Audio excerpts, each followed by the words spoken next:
ఇంటి మొత్తం నిద్రపోయినా నువ్వు నిద్రపోకూడదు తమ్ముడా. భక్తిపరుడు ఆత్మీయుడు నువ్వు కూడా నిద్రపోతే ఇంటిని బాగు చేసేవాడు ఎవడు తమ్ముడా? నీ కుటుంబాన్ని కట్టేది ఎవడు తమ్ముడా? నీ కుటుంబాన్ని బయటికి తెచ్చేది ఎవడు తమ్ముడా? నువ్వేగా. కష్టపడినా, నిలబడినా, భక్తి చేసినా, శక్తి చూపినా, కుటుంబ శ్రేయస్సు కోసం గోజాడినా నువ్వేగా తమ్ముడా. నడుంగట్టు తమ్ముడా. ఇంటికి దీపము చెల్లెమా, ఇంటికి దీపము.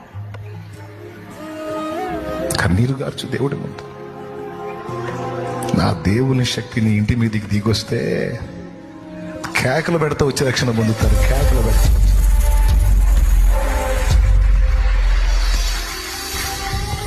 సిద్ధపడి ప్రార్థించి సమాజాల్లో సేవకులారా, గ్రామాలు, పట్టణాలు, ప్రాంతాలు కదలాలంటే మాటలు కాదు.